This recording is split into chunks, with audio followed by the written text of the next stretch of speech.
All right, good afternoon, Mr. and Mrs. Leach. I just want to get out here real quick and get you guys a quick update video on the house. So I know we spoke a little bit earlier, but we can still get inside and kind of show you what we have going on. So as you can see, we've got all of the porch material completed. The stairs are done. Now we just have to pretty much wait on exterior paint to get completed here relatively soon, hopefully, as long as we keep a decent break in the weather. So after we start the whole rough paint process, that's usually around the time that they come back and they do exterior paint on the house. But again, this is all just raw material right now, and we'll just we'll wait for the painters to come back and get the exterior paint done. But all of the outside of this house is essentially completed for the most part. We'll take you through the drive under portion here. As you can see, you got a bunch of wiring and stuff down here. There's gonna be tons of outlets that are in this drive under portion. We've got main power coming in right over here, along with the corrugated pipe. That's that utility pipe for the cable internet service provider to run that main utility wire to the inside of the house.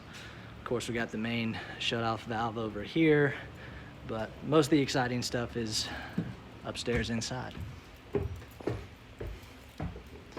These little areas right here on the front of the stairs, those are the risers. Those also get finished off by the same guys that did the deck material, so they'll be back out here hopefully maybe tomorrow or Monday to finish up the stairs for us. The insulation that you see under there, we typically spray foam under there also, so they'll probably end up pulling that insulation out, but it gets spray foamed underneath the stairs. But as far as the inside of the house, what you can see we have done is we've got the sheetrock finished up. Right now, what they're in the middle of doing is we still have about 4 more days of the sheetrock process after we actually finish hanging all the sheetrock, and that is mudding and bedding the seams. So they came through the day after sheetrock was finished. They came and taped all your seams, and then they come back the very next day and they do what they call bed the seams, so you get a little bit thicker of a mud bed line there. And then that third day they come and skim the walls, and that process is where they come and do all the nail holes and stuff, or the screws. They skim over all that stuff, plus a bunch more different things that they've done in here. But that's gonna get 1 day to dry, and then they come in the very last day and they actually sand all this stuff down for us. So that will complete the drywall install tomorrow. So hopefully they'll be here tomorrow if all this stuff is dried up by then, and they'll be able to sand all this stuff down for us, and then it will be ready for our rough paint process.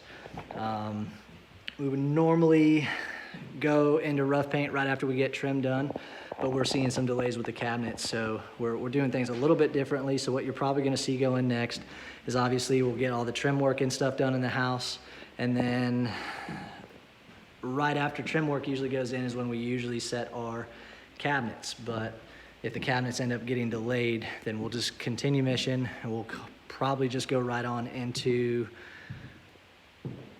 I would say, probably some tile work. So we'll start on the tile work next, and then another week down the road is usually when we're starting on the main flooring of the house.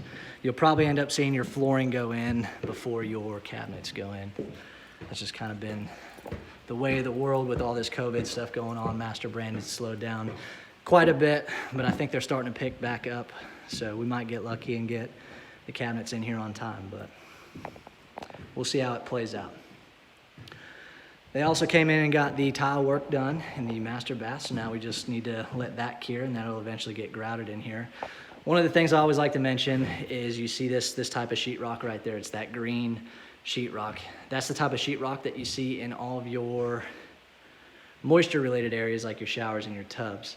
All that is moisture resistant sheetrock. It's a little bit different than the standard stuff that you see installed there.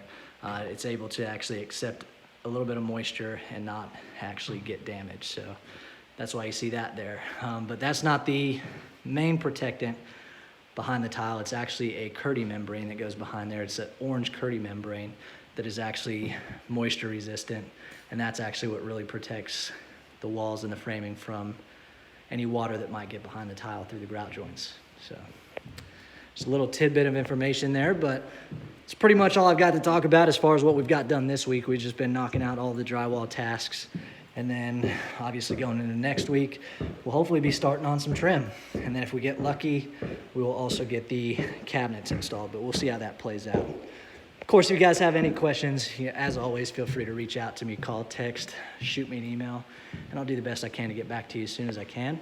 I also just wanted to let you guys know that the baby is actually coming home tomorrow, so I'm going to take tomorrow off, get the baby home, and then all of next week I will be out on paternity leave. So I will have a counterpart that's filling in for me, so I'll shoot you guys his information here probably this evening or sometime this weekend.